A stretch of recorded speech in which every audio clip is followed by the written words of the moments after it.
Yo, people, welcome back to DR Sports, the game day preview show. You already know what time it is. It's time for this stream with Alex. Big up, bro. Big pressure on you this weekend. I've got the eyes firmly on that Sunday fixture. How you feeling? About that game? Just in general.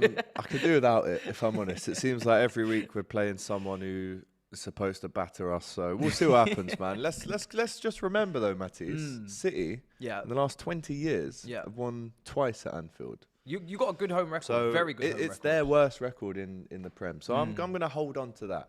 All records. If you like it or love it, that's what I'm doing. Records are meant to be broken, people. Just remember. Okay. Remember I said that. But big up the comments. I see you in there. There's no better place to start, really, than the game we have tonight. Brentford versus Brighton.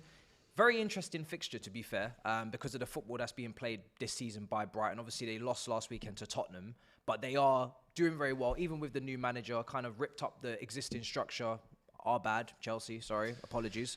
Cheers, but, you know, they're playing well, they're playing good football. They've had a good structure, good running of that club year in, year out. Brentford, kind of like, as per usual, up and down. Ivan Toney, big source of their goals, big time. They rely upon him to kind of get them out of the mud, get them out of the mess at any time that they're in it. How do you feel about that fixture? Because it's tough, isn't it? Brentford at home are usually a tough place to go. Yeah, for sure. I think you could say that for Brighton as well. So it's kind of got a draw written all over it, really.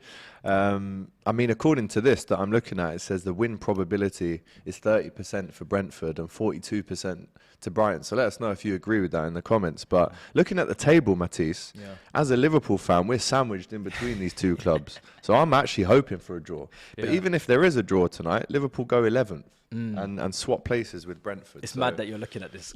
I shouldn't have to be pressing C more on the table, bro, but unfortunately I am, because it doesn't show up where we are straight away. But Friday night, Brentford, the atmosphere will be bouncing. I actually do see this one as a draw. I think Brighton should win this game, but I do see this one as a draw because just the home advantage that Brentford have got. But I'll be watching it. It'll be a good game. And it's interesting. I think whether or not Brentford try and pack the midfield. We know Brighton have kind of gone with this 2-2 kind of box, which is what they went with a Tottenham. Obviously, Tottenham countered that by switching to a 3-5-2.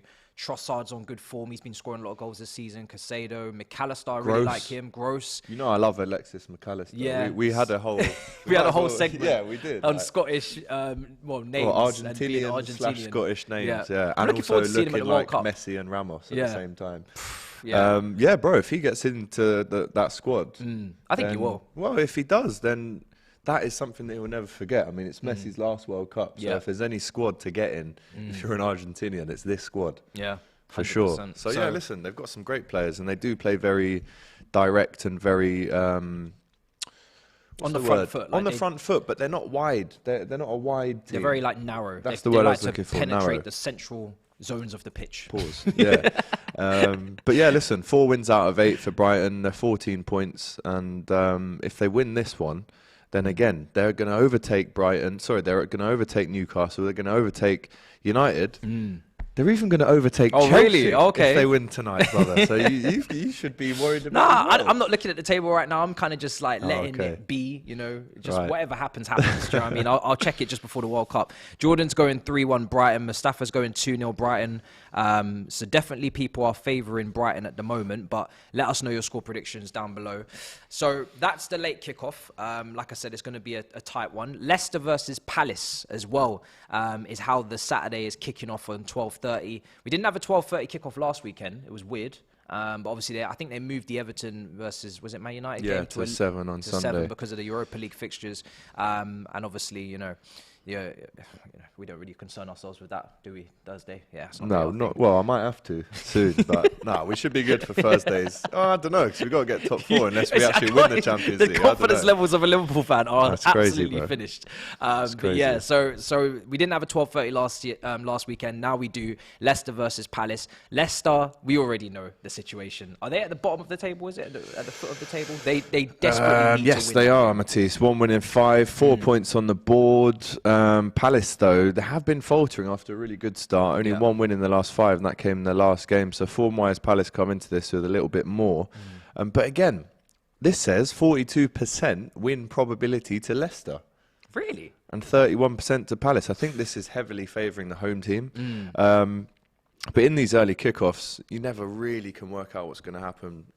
It's Maddison or bust, really. Isn't it is, basically. Yeah. How he's still managing to pull up big performances in that team. It just shows how good he is. Yeah, it does. And it shows that he's ready for a move. I'd love to see him at Newcastle. I know Matty would go absolutely bonkers if he had him, just ahead of like Ramirez and, you know. That would be Joelinton, Ramirez and Maddison in the midfield.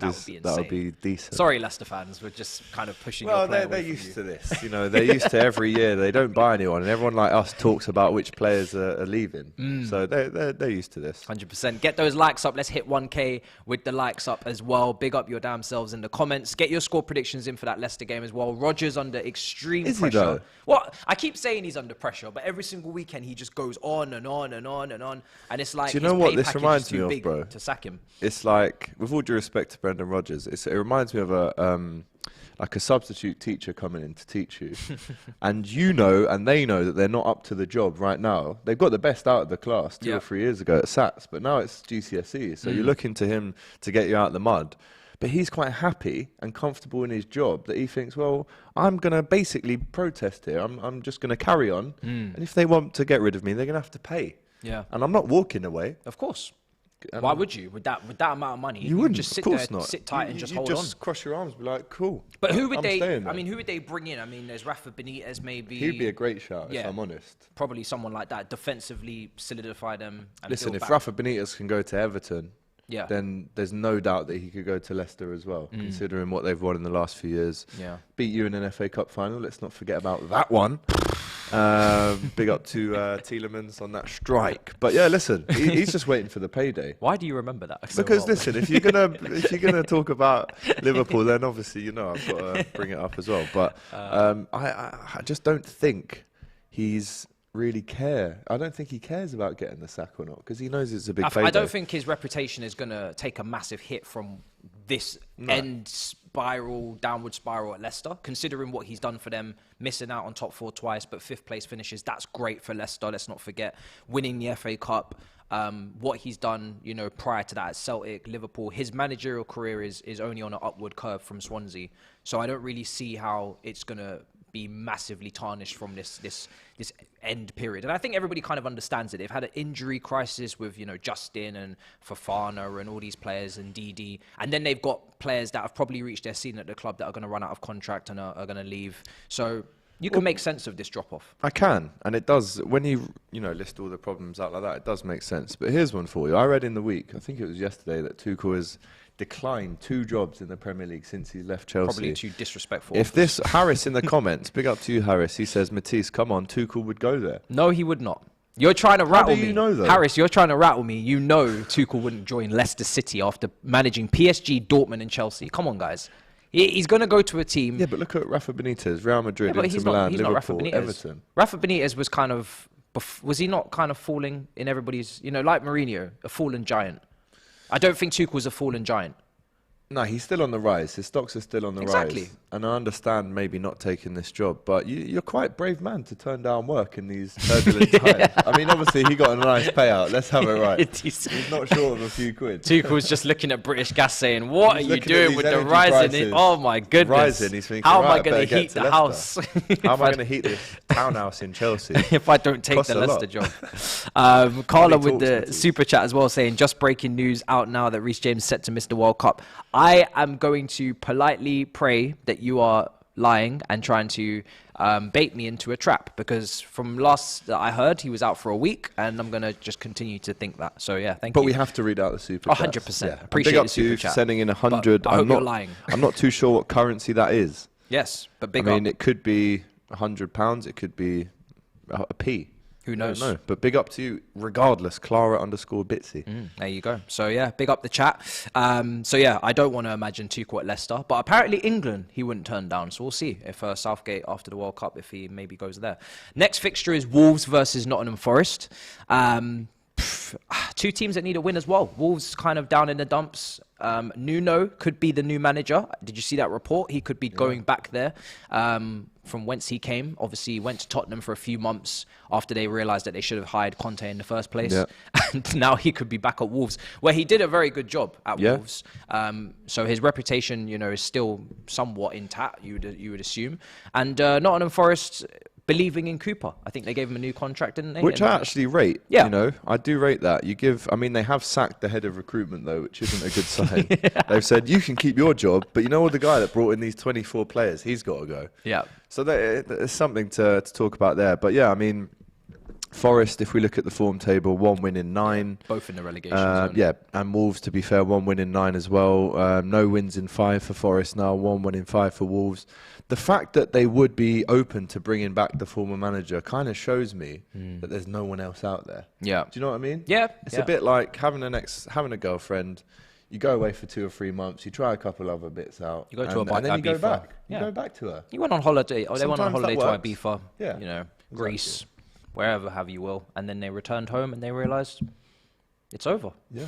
But then 2 months later, when cuffing season comes around, It's cold. it's cold. You It's need a little cold. snuggle buddy. I don't know why we're talking about this, but it's Nuno is that cuddle buddy. Nuno is that dog. He's got a you great want beard, spoon, to be fair. Trust me. He's got a great Pause. beard. But again, Wolves at home, you'd expect the home team to win against a team that are just below them in the league. If that's even, 18th to 19th, there's not much difference. Anybody could win that, isn't it? Anyone could win this, but Wolves' big problem, as we know, is scoring goals. They just can't put the ball in the back of the net. And when you consider, I know that Neto's out, the new lad, can't remember his name, Sacic or someone, who 15 mil was injured, ACL his first game, which was really unlucky. Diego Costa's They've got Diego Costa, Raul Jimenez, Guedes, Podence, Neto, and Adama Traore. Podence is Podence and Take away Traore. maybe 3 that are injured. You're looking at 5 players there that should be scoring goals for you. And if you can't get them, then the manager's got to go. But it's not necessarily the manager's fault, I don't think.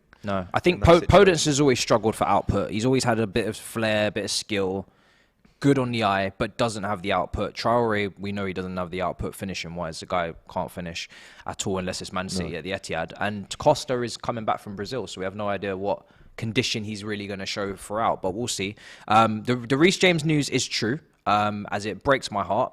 Thank you. Yeah. What, is this breaking news? Football London have reported 13 minutes ago that Reece James is a huge injury blow, worse than initially feared. And there is a tear dropping out of my left eye as I read that. Thanks, production. There isn't. He's a liar. He's happy.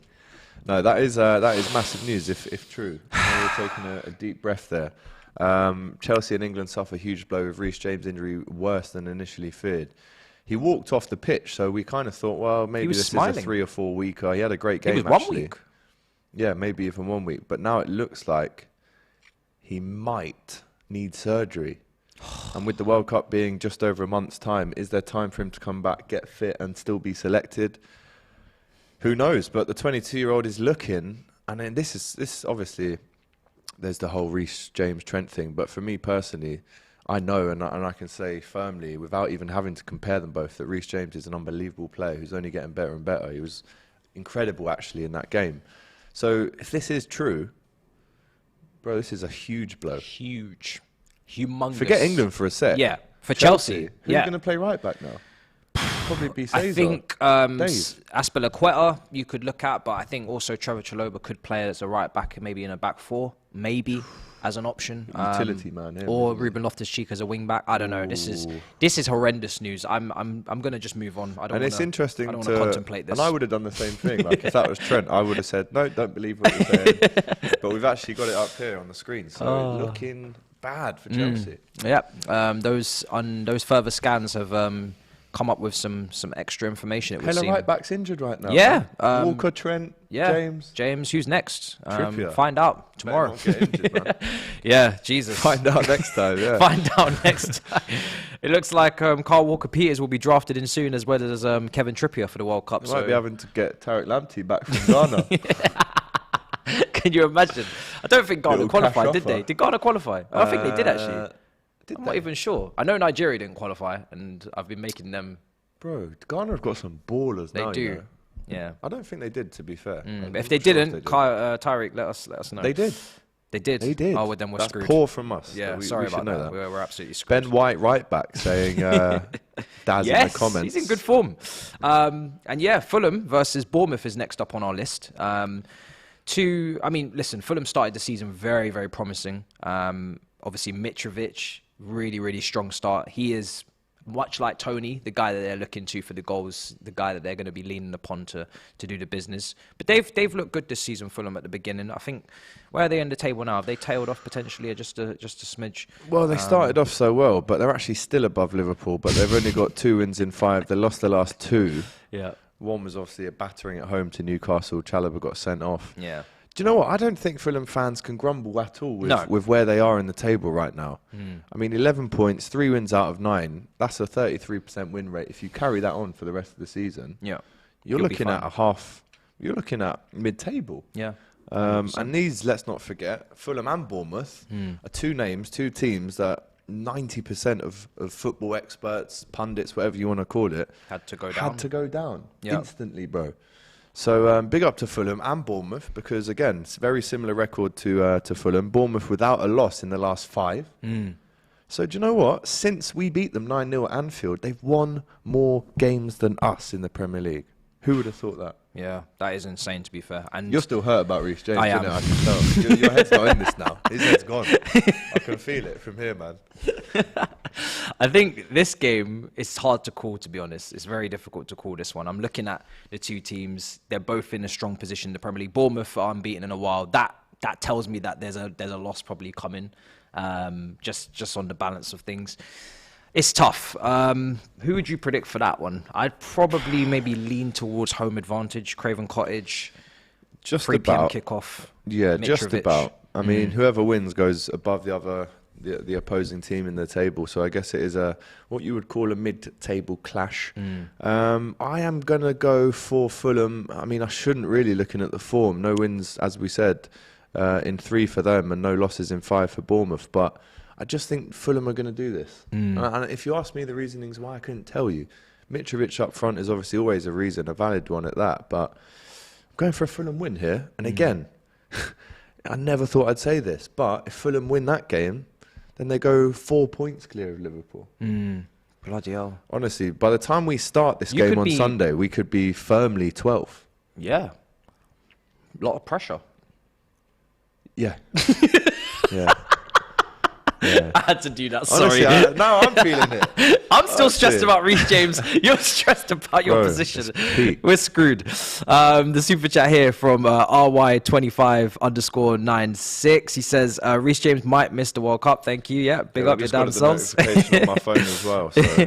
And Sajel says, Trippier will start, you bum. Have you seen Trent defending? Deluded Pool fans. Big up for the super chat. He's calling me a bum. Whilst I'm at work and you're sitting at home not working, say no more, bro. Big up, Sajal. Alex took that personally. Yeah. Can't call me a bum. Thank you for the super chat. Giving you content that you're watching. So who's the bum? Diaz and Nunes. Obviously, yeah, we'll get to that, of course, 100%. Daz says, no, look at Matisse's eyes. He looks like he's about to cry. I feel bad for him. The disrespect. Ben White, yep, for sure. Ben White versus Trippier, it will be. I mean, you can't really, disrespect Trippier because he is part of a joint best defensive. And he's Southgate's best mate as well. Exactly. He's always in the squad. And that counts for a lot. Set piece taker. You'll remember the goal against Croatia as well. Ben White can't take free kicks, can he? So, yeah. But maybe Ben White could play in the back three. I don't know why he's never really been considered. He's in good form. But moving on to Tottenham versus Everton. This is the late kickoff. I like this game. Yeah, this is a tasty one because Everton, despite where they are in the league, also have a joint best defensive record, I think. Somehow. Which is ridiculous. With Brighton, Man City and Newcastle, I think they've all conceded 9 goals. Everton have been quite sturdy at the back. Cody, obviously, Tchaikovsky coming in. But the goals is where you look at Everton and you think, can they really score enough goals this season to stay up? Maybe in January transfer window, they'll look at that. They obviously signed Mopai, Gordon's there. Can I just say I apologise to Sajal. He's called Ali Ayabum. Oh. Hands up. That's when you know you're wrong. The hands are up. Shows a sign of honesty. That's why politicians like to do this all the time. Show the palm of their hands. Sorry, bro. Big up to you for the super chat. And, there you go. You rattled me. So, yeah, with Everton, obviously your nearest and dearest rivals. For sure, give them a hope or a prayer at Spurs. Obviously, the Richarlison derby. Yeah, but would he even start? Because Son scored, obviously, a couple goals in midweek against Frankfurt. You know what? I've had this debate, right until the season started with a couple of Spurs fan mates, and I made a bet with them, and I said, I bet you 50 quid right here, right now, that Richarlison does not get over 6 league goals in the Prem for Tottenham this season. I'm on course to win that bet, by the way. 6. Jesus, that was a mad bet. Yeah, well, it's working. It's working. Is it just me, Or would you surely play Kulusevski over Richarlison, considering the end of the season that Kulusevski had? I mean, why they keep picking Richarlison? Maybe they're seeing something I'm not seeing. Kulusevski is a big part of their chance creation outside of Harry Kane, because he's actually able to spot, runs and pick out, people with good crosses and whatnot. Whereas Richarlison, Son, I think. Yeah, he's actually he is a goal threat as well.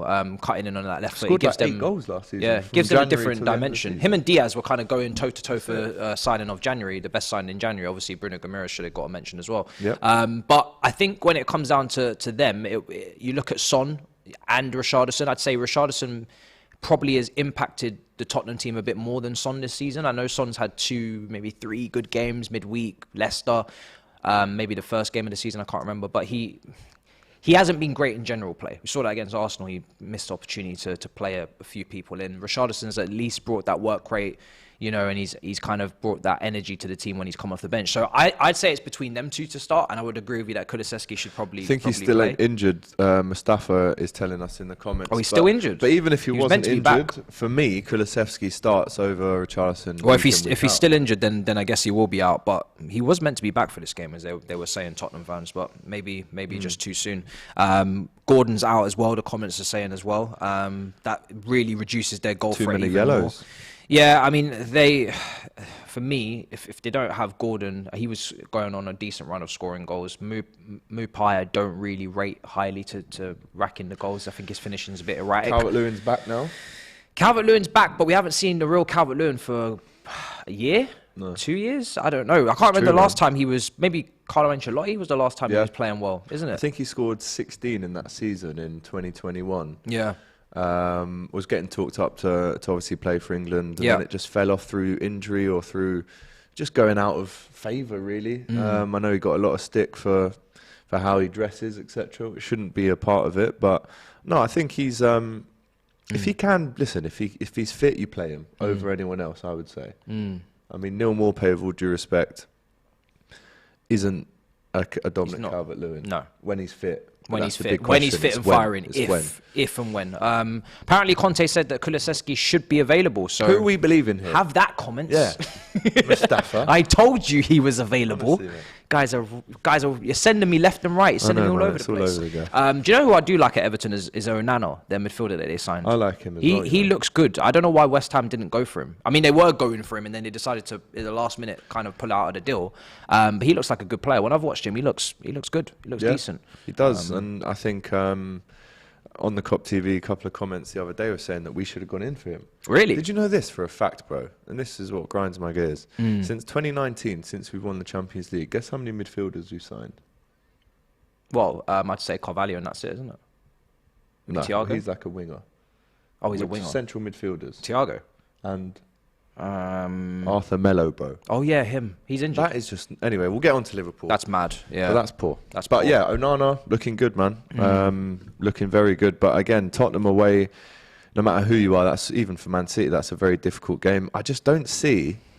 In this game, for me, this has got 3-1 written all over it. Tottenham outscore Everton 7 days of the week. Yeah. So yeah, I'm going for a Tottenham win. Fair enough. Nice late kickoff that tomorrow. Yeah, I would go with a Tottenham win as well. They're not playing the greatest of football, Tottenham, at times, but they're getting the results. And sometimes even, in the biggest games, they're like Arsenal, you're seeing the frailties. But for me, they should win that game. And hopefully, for Tottenham fans, you start to see maybe the team play to their strengths a bit. Because last season, they were scoring a lot of goals under Conte. So it's not something that I'm used to seeing from them. Southampton versus West Ham is the first Sunday kickoff, 2 o'clock. There's a lot of 2 o'clock kickoffs. I don't know who's taking precedence for live. Who's going to be live? Surely it's United, Newcastle. But there's Arsenal Leeds, there. Arsenal's a big one as well. Yeah, you got Chelsea in there, so there's a lot. And West Ham have, I think, been live quite a few times this season. So they play at the St Mary's, and it seems like David Moyes is actually now starting to play his new signings, and he's starting to get into the groove of winning games again, scoring goals. Scamacca, Paqueta's been better. We're seeing Bowen get on the score sheet a little bit. When you look at West Ham's squad, and I was saying this the other day, they're the 3rd highest spenders, I think, of the window just gone. What is the expectation? I mean, you expect them to win this game, first of all. But also, what is the expectation for West Ham this season? Because when you finish in a Conference League place, Europa League semi-final, how do you eclipse that and kick on from that with the money spent and the quality of players coming in, but everybody ahead of you is also gone again? So yeah, it's a great question, actually. What is the expectations for West Ham this season, considering how much they overachieved last season in terms of being in Europe so late on and obviously getting that Conference League place? I mean, listen, you'd probably better be off asking Nicky or Dan or one of the West Ham Fan TV boys. But for me personally, I think around that kind of 9th to 7th position is probably where they could probably expect to finish. But yeah, like you say, the new boys are starting. I'm a massive fan of Gianluca Scamacca. And he's already been putting the goals away in Europe and in the Premier League now as well. Defensively, they're not too bad. West Ham, it's just going forward and being clinical without having to rely on the names like the Antonios and stuff like that. But they won last night in the Conference League. Great free kick from Said Benrahma. Yeah. Fantastic goal as well from Bowen in that first half. So if these guys are all on it, then they should be putting Southampton away. But again, Southampton away is never an easy game. Yes, they might have lost their last 4 games, Southampton. Yeah. But even knowing that, I still can't write them off. Do you know what I mean? You never know what you're going to get with Southampton. I get you, yeah. They beat you, didn't they? They did slap us, yeah. So did Leeds, though. Everybody did. Leeds did slap you up. I feel like Southampton, they always manage to usually get themselves to the safety point within good time, cruise. And then they just go on cruise mode, and they just go on the coast, literally, where they are. But if they don't get to that safety point this season, and have that coasting opportunity, then maybe, because they usually like a good extended pre-season. If they don't get to that, then maybe they'll be a tip to be in a relegation fight. The predictions are absolutely insane in the chat. 3-0 West Ham, 0-0, 2-0 Southampton, 7-2 to West Ham I've seen from Skylar. 3-0 to West Ham. So there's some big predictions going in there. But like I said, I think West Ham right now, they're in their groove. They've got a lot of forwards at their disposal. We haven't even really seen Cornet yet from Burnley too much. Yeah, he's very talented as well. So yeah, I'm looking forward to this game. I think there could be goals in this one. And Southampton are not exactly the most defensively tight team in the world. So I'm sure there'll be gaps and we'll see what happens. We'll get to this super chat in a minute. Don't worry, bro. I've seen it. We're just going to make sure that it slots in nicely for the game that you're talking about. We'll move on to Manchester United versus Newcastle. Another 2:00 kickoff at Old Trafford. Obviously, they struggled massively, to score. Watched it. They dominated, of course, as you would expect. But they struggled to get that goal until McTominay in the last minute against Omonia Nicosia. Omonia Nicosia. I think I've heard of Nicosia before. Yeah, I've heard of them. Flex was out there last week, wasn't he? He was. Yeah, it looked like a good jolly time. Good jolly old time. Sitting on the beach for most of it. Nice. So I mean, they got the result in the end, but it wasn't exactly the most, glitz and glamour display. A lot of shots from Rashford and Ronaldo, apparently. 17 shots, I think, and no goals. Bruno Fernandes as well, got a little bit of criticism. I think people need to start highlighting the lack of goal involvements from Bruno at the minute. I think it's gone under the carpet a little bit. Let me know if I'm chatting rubbish in the comments. Let me know if you agree. But Bruno Fernandes has nowhere near been his 2019-2020 self. Yeah, and this is for a good year now. He started is he a guaranteed starter for United? I don't think he should be, to be honest, because you've got Eriksen who can play in that 10. I know at the moment they've been kind of going with both of them in the team at the same time. Yeah. But from a long-term standpoint, they just made him sign a massive new contract, didn't they, before Ten Hag came in. I wouldn't be surprised if, as time goes on under Ten Hag, he maybe starts to use other players in that role. Even Sancho, you could say, argument to put him in the 10. He's not explosive, he's not quick, but maybe I've thought in the past that he could maybe play in the number 10 and be more of a creative player. This comment here from George, we've got to read it out. He says, I'm a United fan. Bruno has to be dropped. Not only has his passing and shooting dropped, he's just so wasteful with the ball. But that's nothing new, really. He's always been like a high-volume type player where he tries a lot of different things. We have similar with Ziyech. They try a lot. They try a lot of passes. They try a lot of killer balls, a lot of shots, and it's more. It's a volumes game. The more you shoot, the more you pass. Eventually, one will go in. They're frustrating players to watch. But I don't think that's really changed with Bruno. I think what's changed now is that he's not got as many penalties to tuck away. To cover up these things. Fernandes. And then, now people are starting to get onto him. Quick question for you. Bruno Gomes or Bruno Fernandes? Oh, Gomes. Oh yeah, Really? 100%. Oh, 100%. Because I'm with you. It's not even close for me. I think Gamiras is a much more complete player in the defensive phase. He's better. He can bring goals. We saw him score 2 last weekend, a header and a long shot as well. He can dribble, he can shoot, he can pass. I mean, he's in the Brazilian national team, isn't he? He's a phenomenal player. He's a baller, man. Yeah, and Real Madrid apparently looking at him as well. Well, I think so it's the battle of the Brunos. Yeah, it came out that he'd spoken with them even after January, and this window just gone. Way too early to do that, considering the midfielders that Madrid still have, even though they did sell Casemiro. But if you look at Valverde, Tchouaméni, the rest of them that are in there, you've got no chance, really, even if you are, Bruno. Yeah. I mean, we'll see. I mean, with him, Newcastle, you just want to just hold on to him and hold on tight because he's that good. Same with, your other players, St. Maximum and all these guys. I think we could be in for a little surprise this one. I think Newcastle are in good form. They're just fresh off a beatdown last weekend. Yeah. Absolute beatdown. Callum Wilson. 2 beatdowns in a row. Yeah, 2 beatdowns in a row. And Callum Wilson fit? Good? Touch wood? I think so. Yeah. I'm pretty sure. Great.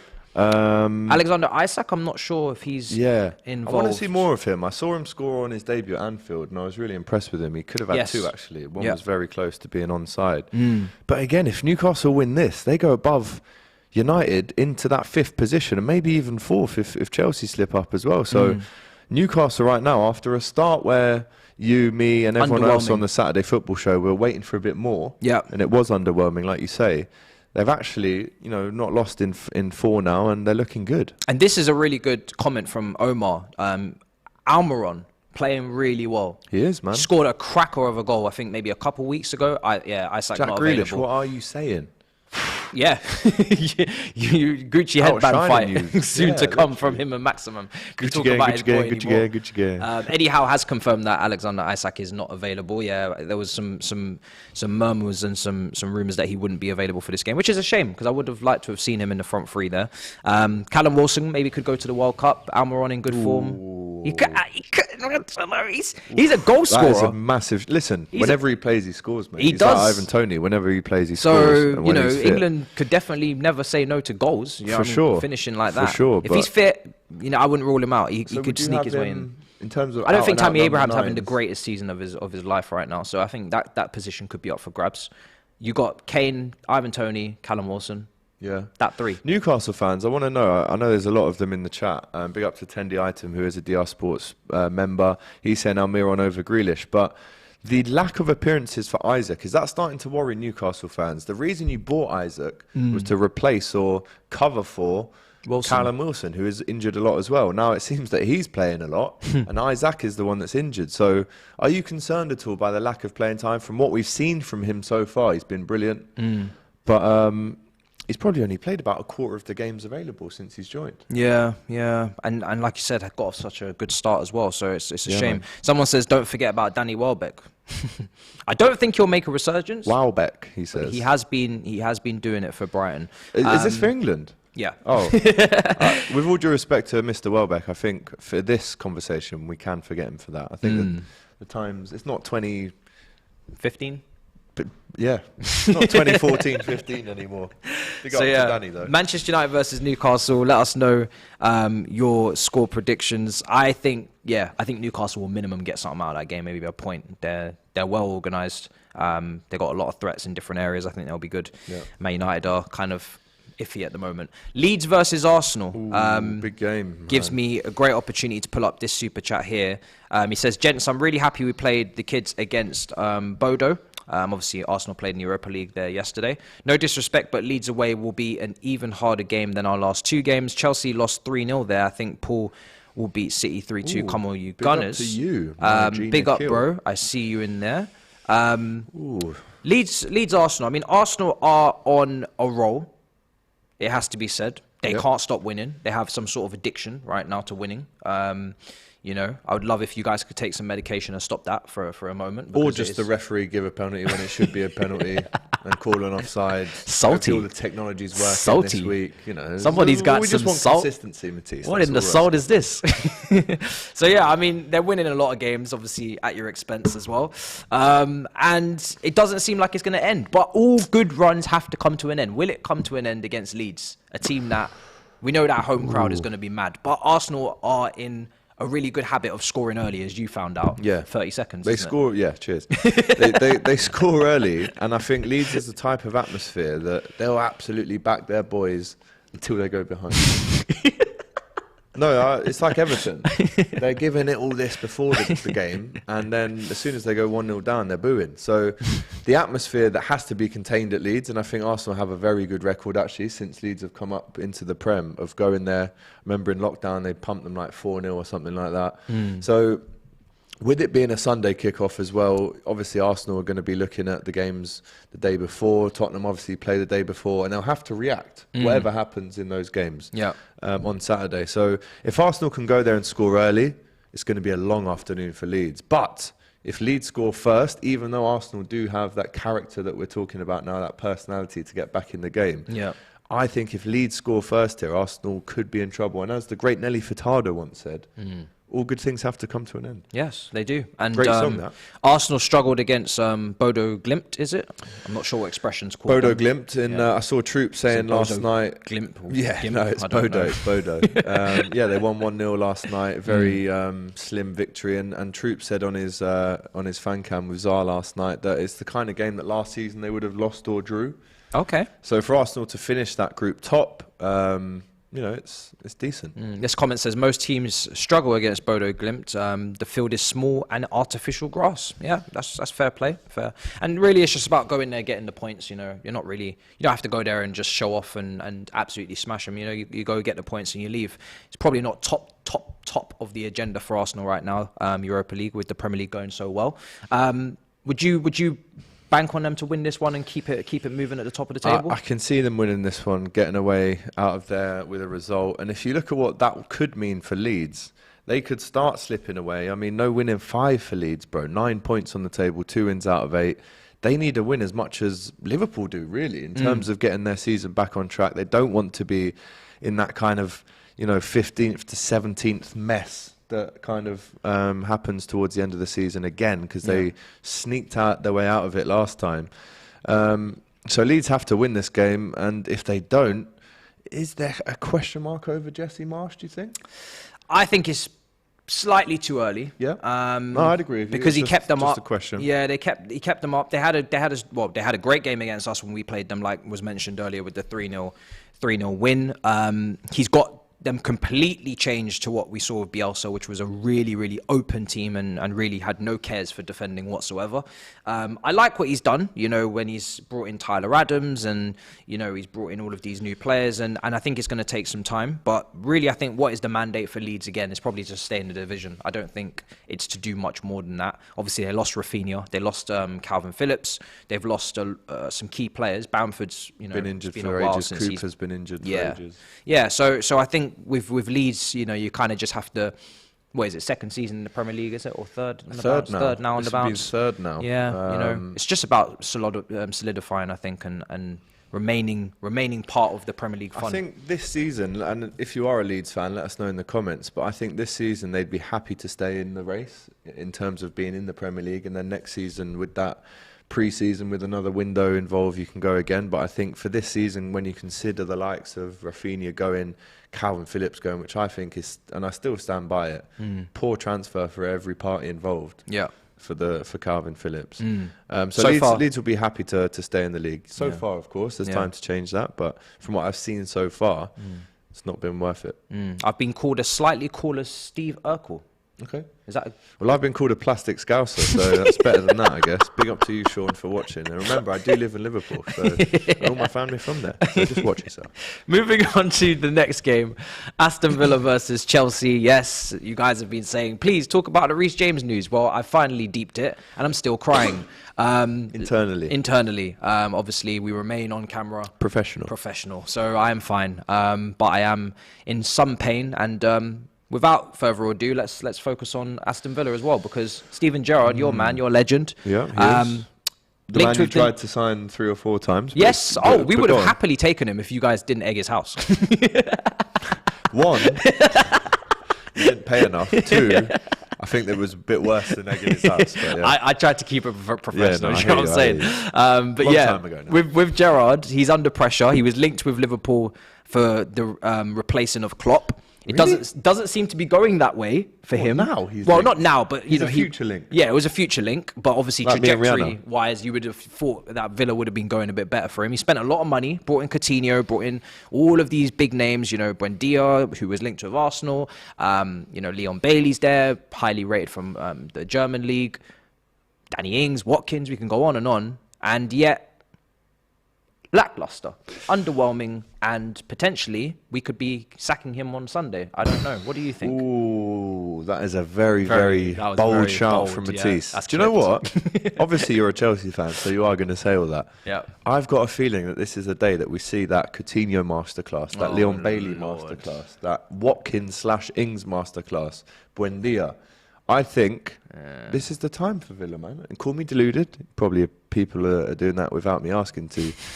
But I reckon that is a slim Villa win. Wow. Yeah, I'm backing them, man. We do well there. I don't remember too many ugly trips to I remember one ugly trip you had. I remember one time when Lampard scored a couple and you became your all-time leading goal scorer. I think we won that game. You did, but I do remember a couple of iffy-biffy. Yeah, but not recently. Like, in terms of tough away games, it's usually Newcastle. Leicester's always a little bit of a hairy one as well.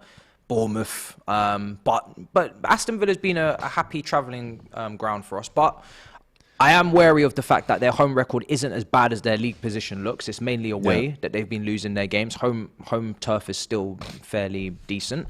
And they do have good players, like you said, Coutinho. Do you think Gerrard's getting the right balance at the moment? Is he struggling with maybe just having too many of these star names? You've got Ramsey in there as well, come through the academy, Douglas Luiz. He's got so many of these, potential star quality players, but hasn't quite put it together yet to make it make sense. I think on paper that team should be nowhere near 16th. No. If you look at how imperious Martinez was last season and the season before, if you look at the likes of Jacob Ramsey, who had a great season breaking through last year, John McGinn, Coutinho, Buendia, and we mentioned the front players as well. They should be nowhere near fighting against relegation at this stage, but the balance has to happen.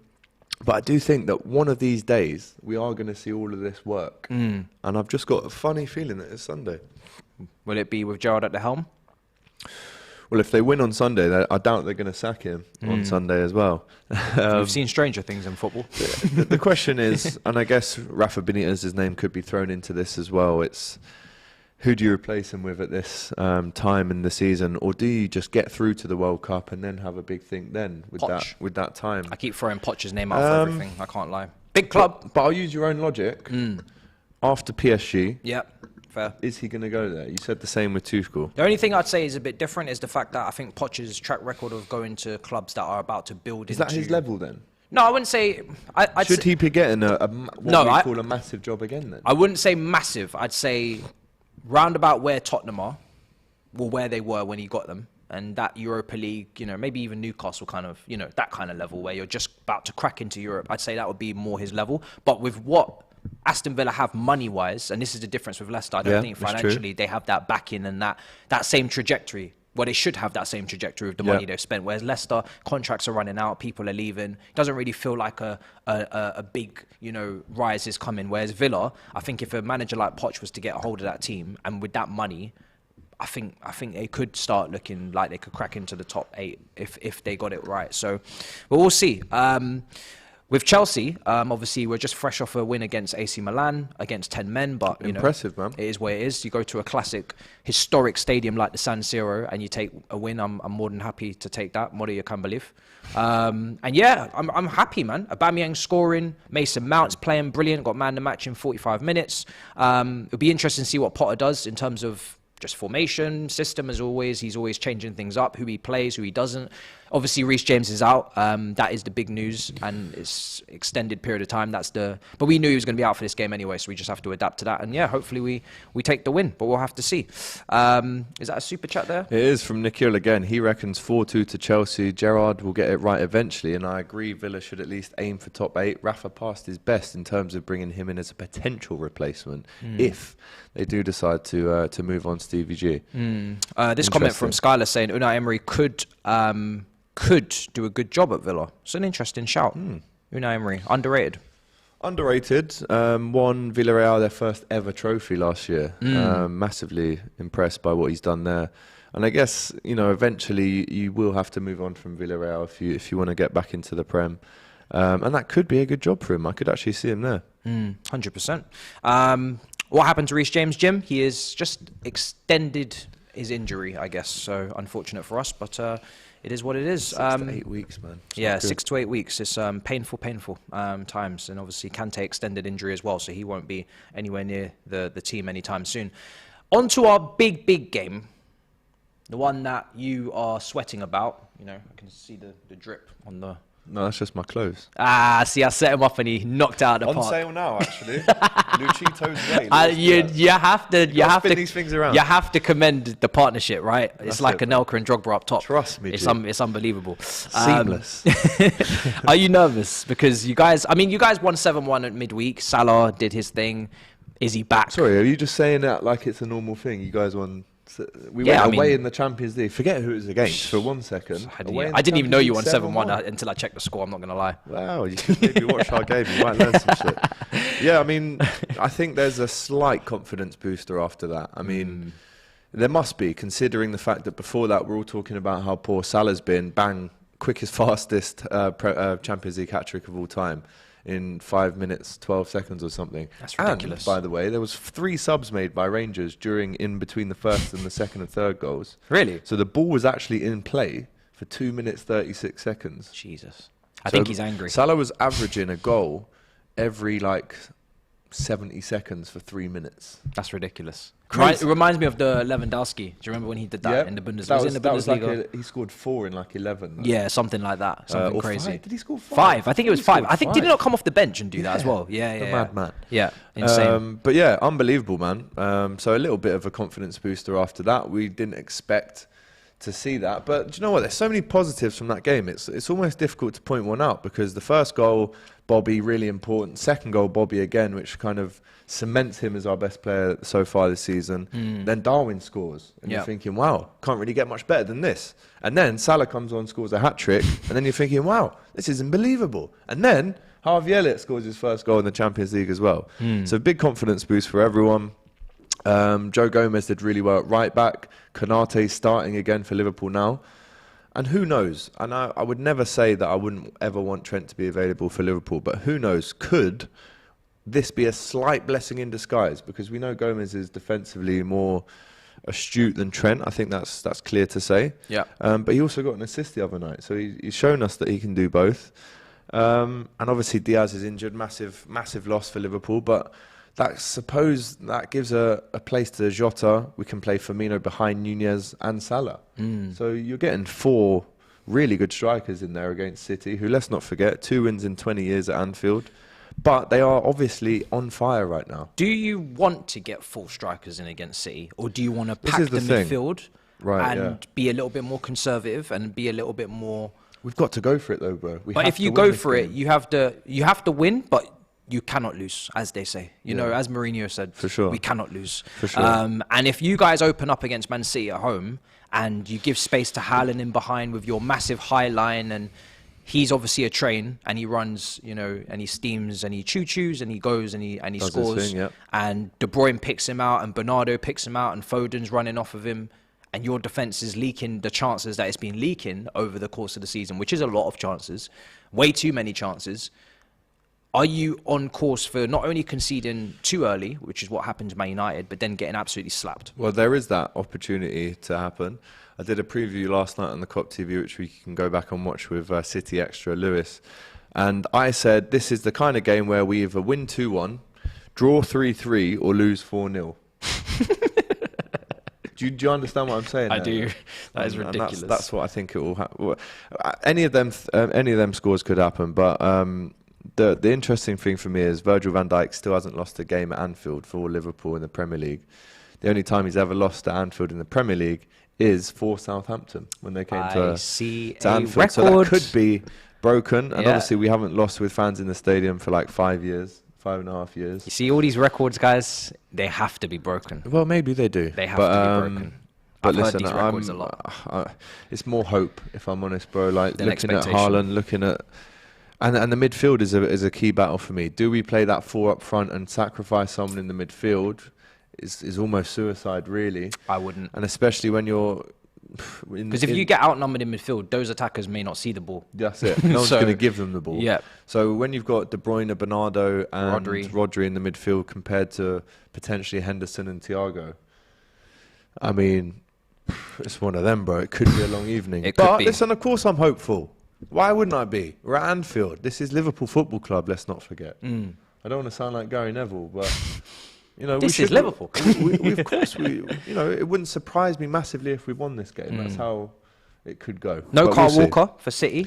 Yep. So that right-hand side is slightly... I think it will be Ake left back and Cancelo right or back. Even Hugh was saying, shout out to Hugh, he was saying that Akanji could play right back and maybe Cancelo will stay left back. Okay. Now, obviously, we saw Tomiyasu play left back for Arsenal. And he's right-footed, cut in, maybe Cancelo, but Cancelo's not really a great defender. Whereas Tomiyasu was more rigid and stayed defending, and he was happy to stay put. Whereas Cancelo's obviously wants to be this winger, number 7, dribbling past players, scoring goals. He's ridiculous. Also, no Diaz. How big of a miss is that for you? Because we talk about James being injured, and that's huge for us, and Trent's out, but Gomez is all right now. Diaz is probably been your best attacker this season, I think. Yeah, apart from Firmino, I'd say so. Yeah, Firmino is actually a good shout now. Yeah. I've literally got his shirt on. This is a huge miss for Liverpool, and if he misses the World Cup, I was out in New York a couple of weeks ago, as you know, with a couple of a lot of Colombian Liverpool fans who. He's like Robbie Fowler to them, Luchito. So such a shame. I mean, I was supposed to interview him as well pretty soon. I think that's out the window now of his injury. So it's a massive shame, man. But again, Jota can step into that position fairly simply. Do you like Jota at left wing? I know he's played up front. Yes, I do, because he can cut in and he can get back as well. And he's got legs, Jota. The only thing is, if you play Jota instead of maybe a Fabi Carvalho, then you are maybe lacking that defensive side of the game that he might be lacking. He can get back and he does have the legs, but we also have to understand and manage the expectations in the midfield. If we're playing 2 against 3, then someone's got to get back. Klopp could actually really surprise us and go with something completely different that we've not seen before in terms of a formation. I think he's parked the bus. But we have to win this game, bro. Man City's not the game where you say you have to win, I think. But it doesn't matter if it was Man City, if it was Tottenham. Man City are the only team unbeaten, I think. Are Man City the only team unbeaten so far this season still? Yeah. Is what it is. Well, someone's going to cry. And whatever happens, it's going to be very interesting. I think Man City, for me, I would go with them to win it. I've gone 3-1 with my prediction. I'm not going to lie. I think Liverpool are going to overcompensate, trying to win, like you say, and that's going to play right into City's hands in terms of the space and the midfield. I just can't bank on Liverpool's midfield dealing with Man City, because your midfield looks tired, it looks overrun, it seems to lack the yards in the legs needed to cover. And I don't know who's in. There's nobody really in form in that midfield right now. So, who would you? I mean, what's your prediction? I'm going to go for Liverpool 2, Man City 1. Okay. You got a great record. I have to back the team. We've got a great record. City obviously drew in the week. There was no Haaland, which should be mentioned. So he's fresh. He's fresh, which is a dangerous thing. If he wasn't fresh already, this is him even more fresh. But let's not forget, I know it was very different, but we did beat City 3-1. They had a weaker team. But they're going to have a weaker team with no Kyle Walker in it.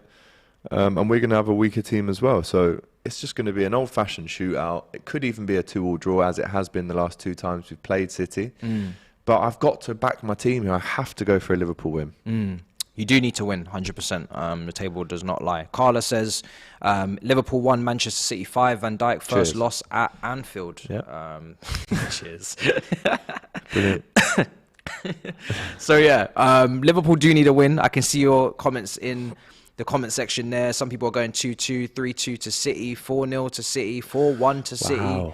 At least Liverpool can play the underdog game, I guess, and play it that way. I think they should actually mirror that on the pitch by going a little bit counter-attacking, but we'll see what happens. Someone's saying 2-2. Fabinho looking older than CR7. I see a draw. This guy. We shall see. Any final thoughts before we wrap up in terms of the weekend's action? Anybody you're looking forward to seeing? I'm looking forward to seeing Palace and Eze and Elise. I know you were saying that their form is a little bit ropey at the moment, but what Vieira has been doing is he's been very attacking with his lineups. I was shocked when they played Chelsea to see Eze and Elise both starting in the midfield with Decore, and then more forwards on top of that with Zaha and Ayew and Edouard. Now, usually he goes with Elise on the bench last season, but he's going all out attack. He's going crazy, and obviously Anderson, Gurhi. So I'm looking forward to seeing Palace. They were my wild shout. I just want to. Hopefully they get it right this weekend. They win, because I do want to see whether they're going to pull the trigger on Rodgers as well, whether they're going to finally make that decision. And yeah, I just that's your ballers. Game you're looking forward to. I just want to see the ballers. Yeah. It'd be silly if I said any other game apart from Liverpool City, bro. Yeah. I mean, any other weekend I'd give you a niche shout, but this week I've got to focus on this game and as the comments are saying, it's going to be very easy for City to win. So I'm just looking forward to this because we might shut a few people up. And if we beat City, it's not out of the question that we're not in the title race anymore. Again, on the preview last night, I said if there's two teams in the Prem that can go on 20-game plus unbeaten runs, it's Liverpool and City. I think you guys used to be able to do that when you were still in your prime. As in, you were still going to the clubs, still do that, bro. Chatting people up, dancing. Now you're the weird, creepy team in the corner of the room. Coming from you. No, listen, I'm going with a Liverpool win. I have to back my team, and if this gets clipped up, then so be it. But the shock result of the weekend... Ooh, again, I've got to go Villa-Chelsea because I've said that Villa... You think Villa will win? Might show their quality that day. I'm going to go Newcastle at Old Trafford, and I don't even think that's a shock. Well, I don't think that's even a shock. It's not these days. But with the percentages, it would be a shock, I guess, with the favourites and who's predicted to win that match. So yeah, that's what I'm going to go with. Also, guys, not just the Liverpool-Manchester City game. Don't forget El Clasico is this weekend as well on Sunday. It's at a weird time. Yeah, it's not what we wanted. Can I just say, it's an absolute disgrace. I wouldn't mind. It would have been an evening kickoff, an 8 o'clock kickoff, the sun comes down, bang, El Clasico comes on. It would have been wonderful. 5:45. Straight after the Liverpool City game. Would have been wonderful. But somebody. I mean, who is it though? Perez. Blame him for everything. He's definitely got a hand in a few different pockets. For everything. Yeah, so listen, we're really looking forward to the El Clasico watch along. We're also going to do a face-to-face with Nico and Raul, the Real Madrid and Barca fans. I'll be hosting that. Really looking forward to that. But it is unfortunately going to clash with the Liverpool City game. So if you want a place on YouTube that you can be able to hear about both games at the same time, then where should they go? I think they should be right here. DR Sports, is it? That's probably what it is. Gosh. Yeah. Get involved Sunday. It's going to be a big one. The only place covering it twice over. So big up your damn selves. Make sure you're here for that. Raul. I love that name. Raul. Listen, he's been saying some stuff about Klopp actually. So I need to link this guy and give him some of that. Give him a ham on sandwich. You can link him here in the studio. He'll be here. Yeah. So yeah, there you go. Guys, make sure you subscribe. Check out that watch along. It's going to be a massive one. 2 blockbuster games. It doesn't get any bigger than that. 2 of the biggest games in football ever? I think if your rivalry was stronger with City and you wasn't hugging forget. No? Okay. I wasn't hugging this guy. The Barcelona Real Madrid rivalry, I'm here for it. But you guys are all hugging and kissing and all this stuff, shaky hands. You got the best right back. No, you got the best fullback. All this nonsense. So yeah, but the 2 blockbuster games are going to be here. Make sure you're tuning in, and don't forget about the rest of us. There's other games going on as well. Saturday football show, we will be here, won't we? Tasty. How did we forget I'm that back. One, bro? I'm back. It's great. Guess who else is back tomorrow? Matty Renton. Oi. Matty Renton. Oi. And Geordie. Do you know what? I won't spoil the 4th guest. You be here for it because it will be a very tantalizing. Is it? Yeah, it is. Okay. So yeah. Tomorrow's going to be a live show. Literally. Tomorrow is going to be mad. So make sure you're here for the Saturday football show. We are going to have a serious time. None of our teams are playing, so there's no stress. Just full enjoyment. Yeah, just pure banter. Full enjoyment. Pure vibes. Big up your damn selves. Make sure you subscribe, hit the likes, and I will see you guys next time. Peace. Gosh.